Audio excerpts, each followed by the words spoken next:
Hoy te voy a hablar sobre una cosa que seguramente nunca te han contado, nunca has estudiado y seguramente nunca has escuchado. Quédate porque durante el vídeo de hoy te estaré hablando de los fosos defensivos, una pequeña clase de economía y de negocios donde te explicaré qué son los fosos defensivos, qué tipos hay Pues ya y por estamos aquí. qué es algo que necesitas saber si quieres triunfar El en el principio mundo de de los todo, negocios. ¿qué es Así un que foso quédate en el vídeo de defensivo? Esto te hoy, lo voy a explicar muy espero que lo fácilmente, ¿vale? disfrutes dentro Incluso me quito para y facilitar los ojos. Para vamos que a lo entiendas muy bien, explicarlo. un foso defensivo es, imagínate que tú tienes un castillo medieval, ¿vale? En la época medieval. ¿Qué pasaba? Que si tú tenías un castillo que era débil, que era fácil de conquista, entraban directamente y te conquistaban. Y de ahí viene la palabra foso. Lo que se hacía es que en el castillo se hacía un foso, se hacía una especie de agujero que redondeaba todo el castillo y allí se ponía agua, cocodrilos, lo que sea, ¿no? El típico foso de cocodrilos. Vale, ¿para qué servía eso? Para que los atacantes no tuvieran tanta facilidad de llegar al castillo al que querían atacar. Cuanto más difícil era el foso y cuanto más trabas había y obstáculos, más dificultad de que los propios atacantes pudieran entrar. De ahí viene la palabra foso defensivo. Un castillo que está en la montaña y no tiene defensas, pues lo van a atacar. Un castillo que es grande, que está rodeado por un foso, por otro foso, ¿vale? Va a ser más complicado de atacar. De ahí viene la palabra. En el mercado de los negocios, las empresas, es lo mismo, es una guerra, ¿vale? Es una guerra y tal, y tienes que tener tus fosos defensivos, tus barreras de entrada, lo que te diferencia y hace que si alguien quiere empezar mañana, lo va a tener más complicado y no te va a poder quitar el trabajo. Por ejemplo, las grandes empresas como Nike, Adidas, que te digo yo, en McDonald's, tienen fosos defensivos muy altos. La mayoría basado en su marca comercial, su marca reputacional, dinero, etc. ¿Qué pasa? Que si mañana yo quiero hacer un McDonald's con el mismo nombre, pues me va a ser muy complicado, ¿vale? Entonces, en cuanto llegan arriba, van separando cada vez más ese foso para que el que está empezando sea más difícil llegar arriba. No significa que lo aplasten, ¿no? Que a veces tenemos la creencia de que el grande oprime al pequeño. Significa que le hacen más difícil, pero para que no le quiten ese mercado de competencia. Vamos para adentro. Primero, lo más importante, ¿vale? Lo explico aquí. Protección frente a la competencia. Creación de barreras de entrada. Es decir, si tú haces un negocio online, una página web, y tú encuentras clientes ofreciendo servicios de página web, el día de mañana puede venir otro tío, abrirse también una agencia de marketing de que hace página web online y tener la mitad de tu mercado, porque no has creado foso defensivo, ¿vale? ¿Qué diferencia que te compren a ti a él? No hay nada. Tiene que haber algo diferente. Puedes, por ejemplo, ofrecer servicios más baratos, mejor calidad, mejor reputacional, etc. Lo más importante, ¿vale? Para protegerse contra la competencia son estos tres KPIs, estos tres puntos, que es la creación de barreras de entrada, es decir, cuanto más barreras de entrada para llegar a un negocio, esas barreras que tienes tú la va a tener el otro, por tanto, para el otro va a ser difícil entrar. Mantenimiento de la ventaja competitiva. Segundo punto, una vez tienes esa ventaja competitiva, tienes que mantenerla. Y por último, sostenibilidad del negocio a largo plazo. ¿Vale? Eso es lo que te protege frente a la competencia. ¿Vale? Para tu negocio. Ahora vamos a ver los tipos de fosos defensivos. ¿De acuerdo? Vamos a empezar con el primero. Aquí está. El efecto de red. Foso defensivo de efecto de red. Incremento de valor con más usuarios y dificulta la entrada de competidores. Por ejemplo, una aplicación. Cuanto más usuarios tienes, más efecto de red, más comunidad, dificulta la entrada a nuevos competidores, porque tienes más gente, se está haciendo este efecto de red, se está haciendo más grande, más usuarios y hace que el pequeño competidor no pueda llegar a ese nivel de usuarios que tú tienes. Segundo punto. Pim pam pum. Aquí vamos rápido y a lo importante. Economía de escala. ¿Qué es la economía de escala? La economía de escala, que a lo mejor si habéis estudiado empresariales, ADE, sí que os sonará un poquito, se basa en dos cosas principalmente, ¿eh? Hay más cosas, pero bueno, dos cosas importantes que las tengo aquí apuntadas, que son la reducción de costos con el aumento de producción y la ventaja competitiva sobre empresas más pequeñas. Es lo que explicaba antes, ¿vale? Reducción de costos con el aumento de producción. Producimos, reducimos costo, ese costo le repercute al cliente. Si nosotros tenemos un costo bajo, la repercusión al cliente es de un coste bajo también. Y por ende el cliente paga poco. Estamos creando ahí un foso, ¿vale? Estamos ofreciendo un precio más económico que el de la competencia. Por otra parte, tenemos la ventaja competitiva sobre empresas más pequeñas. Una empresa grande con mayor capital, con mayor distribución, con mayor capacidad operativa, con mayor logística, puede ofrecer un coste de producción mucho menor al poder comprar a gran escala con una pyme o una pequeña empresa. Por eso las grandes empresas pueden ofrecer un precio mucho más económico, lo que crea un foso defensivo brutal para que esa pequeña empresa llegue a la grande, como he explicado antes con el caso de McDonald's, Adidas, etc. Grandes empresas que ya tienen fosos defensivos muy bien establecidos y consolidados que no permiten que la pequeña empresa que está empezando pueda llegar a ese nivel. A no ser que busque otro tipo de fosos defensivos, que eso ya es otro tema, la creación de fosos defensivos. Por otra parte, ¿vale? Tenemos otro foso defensivo muy importante que son los costos de cambio, ¿vale? Que están aquí. Dificultad para que los clientes cambien de proveedor y fidelización de los, es decir, y fidelización de los clientes. Vale, el foso defensivo de los costos de cambio. ¿Qué significa esto? Básicamente, y lo voy a explicar con un ejemplo para que quiero que lo entendáis todos, ¿vale? Voy a intentar explicarme lo mejor posible porque este tema es muy importante. El costo de cambio es que si yo, por ejemplo, tengo una agencia de inteligencia artificial, ¿no? Como por ejemplo lo que hacemos en la empresa Somos Rebels, que nos dedicamos a inteligencia artificial. Somos una compañía tecnológica también que nos dedicamos a la creación de software, base de datos. Yo aquí, cuando tengo el cliente, ¿no? Ese cliente confía en mí para sus automatizaciones, sus agentes de inteligencia artificial, su información, su confidencia, su base de datos. Si ese cliente su página web. Si ese cliente quiere irse a otro servicio, a otro proveedor de servicios tecnológicos, ¿vale? Va a tener allí un coste de cambio muy elevado. ¿Por qué? Porque tiene que conocer a otra persona que sea de confianza, ¿vale? Punto número uno.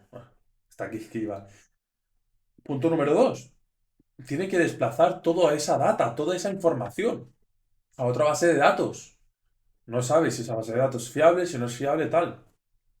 ¿Vale? Punto número 3. Y poniéndolo que sea fácil. Si esa automatización, esos agentes, esa página web está vinculada de tal forma con una predisposición directa hacia los clientes, cuando tú lo cambias todo, tienes que notificar a los clientes o cambiar el sistema operativo que tengas en la empresa para que concuerde con ese cambio que estás haciendo. Es decir, un coste de cambio muy elevado. Cambias de servidor, cambia el costo, otro precio, negocia con otro proveedor.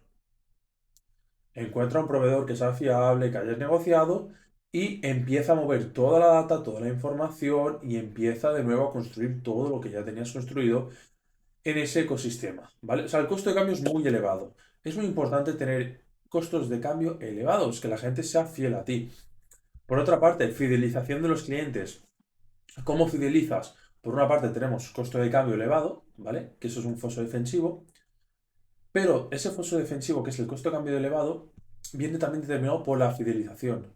Por ejemplo, el otro día yo me fui a comer a un restaurante, ¿vale? Estaba buscando un restaurante que me había sonado. Y digo, hostia, quiero ir a este restaurante.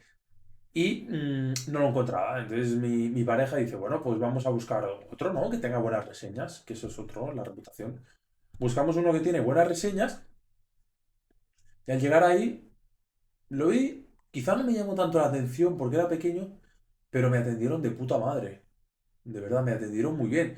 Entonces, claro, yo allí me siento como un rey, me siento súper bien atendido y pensé, wow, ya aquí tengo que volver, ¿vale? Fidelización de clientes. Yo fui un cliente y me fidelizaron por la atención al cliente que tuvieron conmigo.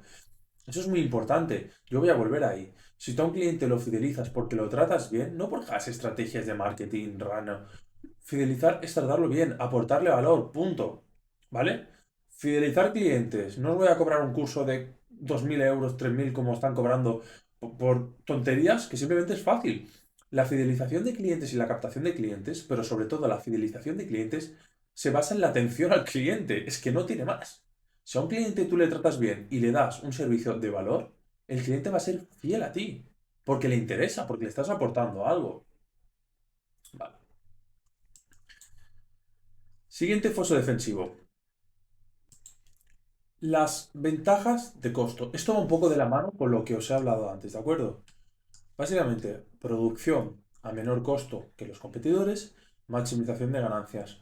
Aquí lo que hacemos, por ejemplo, en la empresa es que, por ejemplo, apalancándonos de la inteligencia artificial, podemos reducir el coste una barbaridad. De tal forma que esa reducción de coste que hacemos en los negocios donde ayudamos, donde nos implicamos, repercute en el cliente. Ofreces un precio más barato y ese cliente viene a ti. Has creado un foso defensivo, ventajas de costo. Y a la par has creado otro foso defensivo, costos de cambio. Has fidelizado con un cliente porque le estás ofreciendo un precio barato manteniendo la calidad. Porque todo lo que se pueda automatizar, la atención al cliente la vas a seguir teniendo en tu negocio. Pero todo lo que hemos podido automatizar y ese tiempo que te hemos podido quitar es un tiempo de calidad que estás pudiendo poner en mejorar tu negocio. ¿Vale? Lo dicho, si quieres más información de cómo escalar tu negocio o implementar servicios de inteligencia artificial, marketing y automatización, no dudes en dejarme un comentario o escribirme por cualquiera de las redes sociales, ¿de acuerdo? Vale, seguimos. Marca y reputación. ¿Entendéis que los fosos defensivos son algo muy fácil de entender? O sea, la mayoría de economía empresarial se basa en esto y es muy sencillo de entender. La marca y reputación, lo que he dicho antes, reconocimiento y confianza del consumidor, preferencia de los clientes frente a competidores. Tienes una marca reputacional, ¿vale? Una marca cuidada, una marca premium, una marca que inspira confianza, que el cliente sabe que no se la vas a jugar. El cliente va a ir a ti antes que a la competencia. Fin. Va a preferir a ti frente a los competidores. Esto lo hemos entendido todos, ¿verdad? No, o sea, no hay mucho más que explicar. Marca premium, cuidas tus procesos, tienes una buena imagen, seriedad. Los negocios hay que ser serio. Hay que hacer bromas, yo hago bromas, pero cuando hablamos de cómo estructurar tu operativa, hay que ser serio, hay que tenerlo todo bien atado y bien atado. La marca, reputación, premium, se van a ti y no se van a la competencia. No, no hay que hablar más de este tema. Vale, seguimos. Propiedad intelectual y patentes. Vale. La propiedad intelectual y patentes es el foso defensivo, yo creo que es el menos utilizado a día de hoy, ¿vale? Creo que este también lo entendéis todo porque es que son muy sencillos. Básicamente lo que nos viene a decir es que si tú tienes una empresa, un nombre y lo patentas, ¿vale? Ese nombre no te lo pueden quitar. Ahí estás haciendo un foso defensivo, vamos, brutal. Pepito García Bocadillos, ¡pum! Ese nombre ya no te lo van a quitar, ¿vale? Ahí es que era un foso defensivo. Eso se utiliza mucho en innovaciones y tecnologías, sobre todo a las startups unicornios que están creciendo, patentan el nombre rápidamente para que no se lo quiten y ya crean un foso defensivo, ¿vale? Como una propiedad intelectual en un libro, por ejemplo. Algo que a la par genera esa exclusividad en el mercado. Vale. Por último, pero no por ello menos importante, el acceso exclusivo a recursos. ¿Qué significa el acceso exclusivo a recursos? Pues, por ejemplo, nosotros en Somos Rebel tenemos a los no mejores, pero tenemos algunos técnicos en Python, en automatización, en marketing. Eso no te lo puedes encontrar a cualquier esquina. Entonces tenemos el foso defensivo de que, ¿ves? Tenemos acceso a recursos, tenemos acceso a ese personal, tenemos acceso a ese personal que está capacitado, que es habilidoso, tenemos acceso a dónde encontrar ese personal capacitado habilidoso, a esas herramientas que nos permiten ofrecer un servicio de calidad a los negocios donde intentamos escalar, donde implementamos inteligencia artificial para automatizar procesos, etc, etc, etc. Lo más importante de este foso defensivo es que tengas control sobre materiales y tecnología únicos, ¿vale?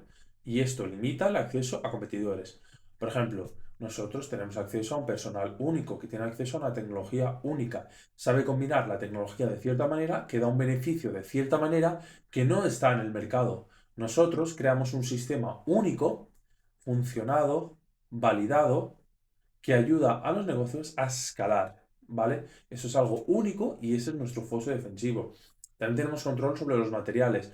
Aunque este es otro tema aparte. Por ejemplo, el control sobre materiales sería un negocio físico que tiene el control sobre los materiales que son difíciles de conseguir. Y ese negocio físico, por ejemplo, un hospital, puede tener una cierta maquinaria, unos ciertos materiales que no puede conseguir cualquier otro hospital. De tal forma que si se publicita diciendo que tiene esa máquina que no tienen otros hospitales, la gente va a querer ir a ese hospital, ¿vale? Esto es muy fácil de entender. Espero que os haya gustado el vídeo. Cualquier otra duda, por favor, dejadme en los comentarios. Mi idea es seguir haciendo estos vídeos, enseñando con la pizarrita. La verdad que me gusta mucho un poco aprender yo y a par explicaros lo que voy aprendiendo y lo que sé. Y bueno, espero que disfrutéis de la semana y chao, chao.